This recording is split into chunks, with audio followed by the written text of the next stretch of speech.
ऊपर वाले के प्लान हमसे बेहतर ही हैं, इसलिए जो हो रहा है वो उसकी मर्जी, उसकी प्रोसेस का हिस्सा है। इसलिए खुशी खुशी जीते जाइए, कुछ बेहतर ही होगा। Don't think over. नमस्कार दोस्तों, मैं प्रतिमा अपनी नई कहानी के साथ। कहानी का टाइटल है गौरैया और राजकुमार। कहानी पसंद आती है तो प्लीज़ लाइक और मेरे चैनल को सब्सक्राइब ज़रूर कर दीजिएगा। कहानी कुछ ऐसे है। एक शहर में चौराहे पर एक राजकुमार की मूर्ति स्थापित थी। मूर्ति पर सोने की हल्की सी परत मढ़ी हुई थी। आँखों के स्थान पर 2 चमकदार नीलम थे और तलवार की मूठ में एक बड़ा सा लाल हीरा जड़ा था। लोग उस मूर्ति की बहुत तारीफ करते थे। एक दिन उस शहर के ऊपर से एक गौरैया उड़कर जा रही थी। उसके साथी कई दिन पहले दूसरी जगहों पर चले गए थे, किंतु वह पीछे रुक गई थी। दिन भर उड़ने के बाद वह रात को उसी नगर में पहुंची जहां राजकुमार की मूर्ति लगी थी, और खुद से ही बोली, मैं कहाँ ठहरूं? मैं समझ रही थी ये शहर मेरा स्वागत करेगा। इतने में उसे मूर्ति दिखी। आहा, मैं यहीं ठहरूंगी। यह बहुत अच्छा स्थान है। यहाँ अच्छी साफ हवा आ रही है। वह मूर्ति के पैरों के पास उतरी। उसने चारों ओर नजर घुमाते हुए कहा, मैं यहाँ सो जाऊंगी। वह पंखों में मुंह छुपाकर सोने ही जा रही थी कि पानी की एक बड़ी सी बूंद टप से उसके ऊपर गिर पड़ी। ताज्जुब है, आकाश तो एकदम साफ है और तारे भी साफ दिखाई दे रहे हैं। फिर ये पानी की बूंद कहाँ से आई? वो इतना सोच ही रही थी, तभी एक और बूंद उस पर गिरी। ओह, इस मूर्ति का क्या ही फायदा अगर ये वर्षा भी न रोक पाए। चलो कहीं और चलती हैं। उसने पंख खोले, तभी एक और बूंद उस पर गिर पड़ी। उसने ऊपर देखा। राजकुमार की आंखों में आंसू थे और उसके सुंदर सुनहरे गाल पर आंसू ढलक रहे थे। उस मूर्ति का चेहरा इतना भोला था कि गौरैया को दया आ गई। उसने मूर्ति से पूछा, तुम कौन हो? मैं राजकुमार सुखी। फिर तुम रो क्यों रहे हो? तुमने तो मुझे पूरी तरह भिगो दिया। इस पर मूर्ति ने उत्तर दिया, जब मैं जीवित था तब मेरे आंसुओं से परिचय ही नहीं हुआ था।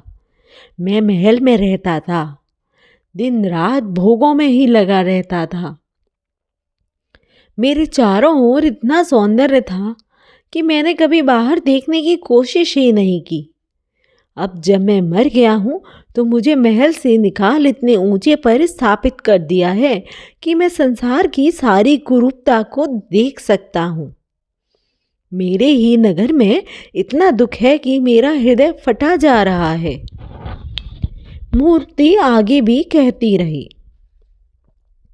एक गंदी सी गली में एक टूटा फूटा मकान है।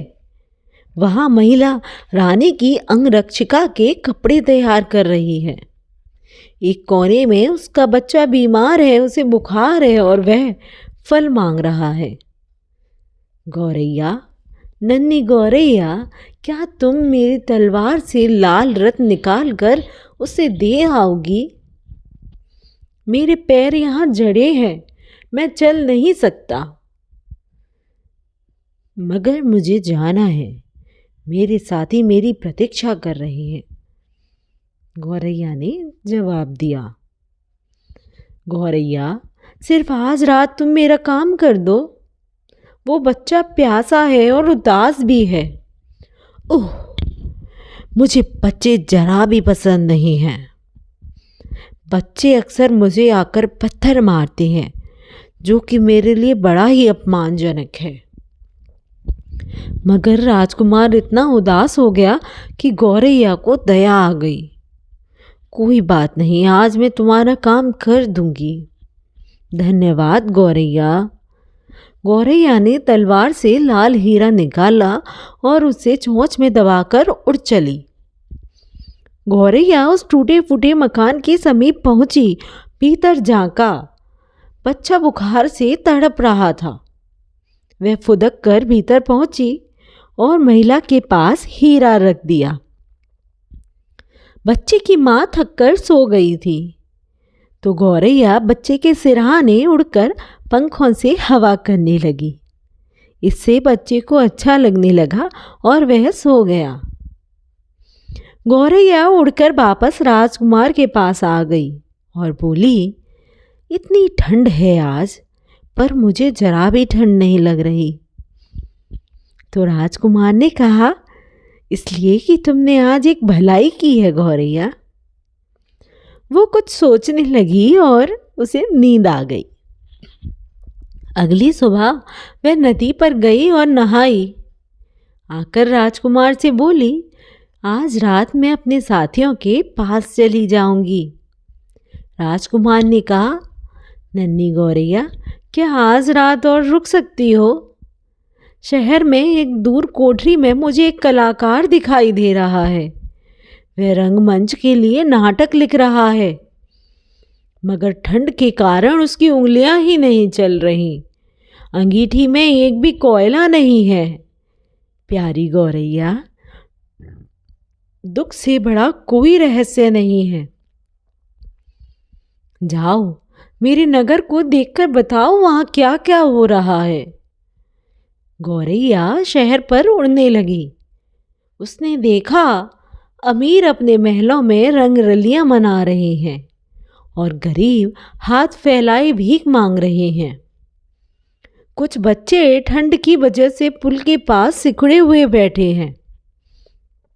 वह वापस आई और सारा हाल राजकुमार को बताया।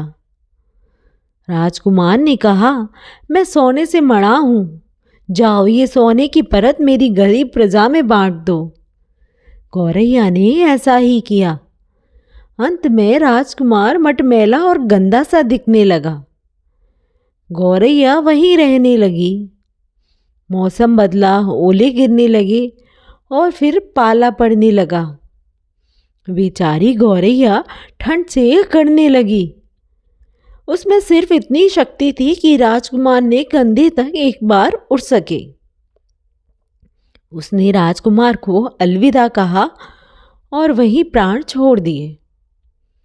उसी समय मूर्ति के अंदर शीशे का दिल चटक गया। दूसरे दिन जब शहर का मेयर वहां से जा रहा था, तो उसे वह मूर्ति बड़ी भद्दी और गंदी दिखाई देने लगी। उसने तुरंत वह मूर्ति हटवा दी और लोहे गलाने के कारखाने में भेज दी। कारीगर ने शीशे का दिल कूड़ेदान में फेंक दिया, वहीं जहां वह गौरैया भी पड़ी थी। तभी ईश्वर ने अपने देवदूत को भेजा और कहा, धरती से 2 मूल्यवान वस्तुएं मेरे लिए ले आओ। देवदूत ने वह शीशे का दिल और गौरैया की लाश भगवान को भेंट की। ईश्वर ने कहा, मेरे स्वर्ग की डालों पर वह गौरैया सदा चहकेगी और मेरे उपवन में राजकुमार सदा विहार करेगा। दोस्तों, हमारे पास 2 तरह के काम होते हैं। एक तो वो जो संसार के लोगों को सोशल लाइफ को खुश करने के लिए, और दूसरे वो जो ईश्वर को खुश करते हैं। बस समझना हमें है किस तरह के कार्य हमें करने चाहिए। अगर आपको मेरी कहानी अच्छी लगी है तो प्लीज़ लाइक और चैनल को सब्सक्राइब ज़रूर करिएगा, और आप अपने कमेंट और फीडबैक मुझे कमेंट सेक्शन में ज़रूर लिखिएगा। तब तक के लिए बाय बाय।